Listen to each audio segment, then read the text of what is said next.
Hi, I'm Estelle. This is English discussion class, and the topic is hate speech freedom of expression? Here's a topic. The topic says hate speech that clearly incites discrimination and violence against specific minority groups must not be protected in the name of free speech, and it should be strongly regulated by law. And the other side say hate speech is not freedom of expression, and then this other side says hate speech is just freedom of expression. So now we're going to talk about what hate speech is. Here is a definition. The definition says hate speech is more than just offensive or rude remarks. It refers to expression that targets specific groups such as race, gender, religion, or sexual orientation, disability, etc., to violate their dignity and incite discrimination, hostility, and violence. Here we can say, is hate speech good or not? I can say this, of course, is bad, but I wanna say that hate speech is just freedom of expression. So I chose disagree side. Now I wanna tell you why I chose disagree. The first reason is government censorship the best solution to this problem? We must consider this really carefully. And the reason two is it would be more democratic for everyone could communicate freely, allowing hate speech to disappear through public judgment. And the last one is if expression is prohibited by law, the opportunity to release problematic feelings or correct poor judgment is lost. I anticipated these encounter arguments. We can say the state has an obligation to protect the socially vulnerable. The government must actively guarantee their fundamental rights, and hate speech must be prevented in advance because it contains potential and yet manifested violence. And maintaining community order is essential for safeguarding this public safety. Let me say why those encounter arguments are invalid. The reason one is the risks of censorship and the abuse of power. The first one, we really don't know how can we regulate. So that means the standards of regulation is ambiguous. It is really difficult to clearly define the hate speech. If the government begins to define and regulate it, there is a risk that even government criticism or minority opinions could be disguised as hate speech and suppressed. And the another one is abuse of power. There is a high possibility that it could be exploited by the ruling power as a means of censorship to control opinions that do not align with their interests. So, the South Korea, back then ago, we have some history about the abuse of power and also censorship. So from the founding of Republic of Korea until the democratic era, various regimes have controlled the press to suppress critical voices and utilize media as a tool for maintaining power. The first one is Lee Seung-man regime. He's the first president of South Korea. He closed down Gyeongyang newspaper company because the Gyeongyang newspaper had been criticizing its undemocratic actions, and also he made terror attack to Daegu Mail newspaper. And the second one is Park Chung-il regime.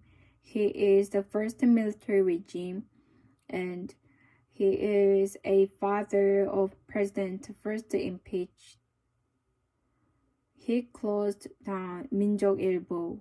It's also a newspaper, and executed its president. And 동아일보 advertisement. got cancelled by President Park Chung-hee. And the another one is Chun Doo-hwan new military regime. This period is widely regarded as the worst instance of organized press suppression in constitutional history. The Chun Doo-hwan did media consolidation in 1980s, which called K Project, unorganized campaign executed by the new military to seize control of the press. So the broadcasting companies or local newspapers were forcibly merged or shut down, and the ownership structure and circulation of media companies were reorganized to suit the government's taste. And also, approximately 1,000 critical journalists were forcibly dismissed based on the new military blacklist. And also, Chun Doo-hwan made press guideline. We call that 보도지침. And the press guideline says is about which articles to publish, not to publish, or how to write headlines, and which page to place articles on. Reason 2 is undergrounding and the boomerang effect. Undergrounding of grievances and anxiety. When official channels for expression are blocked, grievances and criticism do not disappear. They are driven underground. What I want to say here is minority groups can't voice their opinions. The purpose of regulating hate speech by law was protecting them, but they can be protected, in fact. So they just goes to underground and hide themselves. And the second one, the boomerang effect. Even if hate speech regulation was initially intended to protect minorities, it can be perverted into a tool for suppressing minorities if power changes or the law is abused. And then last one is the unpredictable explosions. That means we can think about North Korea. Everybody look okay or has the same opinions on the surface, but when we into the real society, this not everybody have different opinions, and that means it's really fragile society. Reason 3 is importance of counter speech.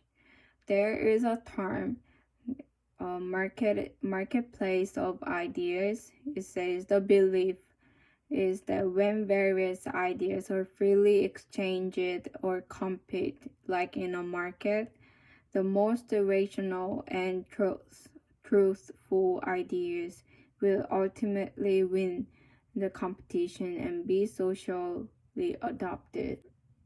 That means only the truth is competitive.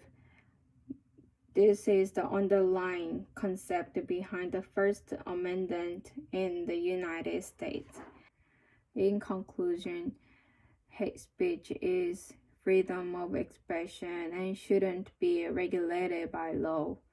I believe that hate speech should remain a form of free expression because regulating it by law creates the potential for government censorship.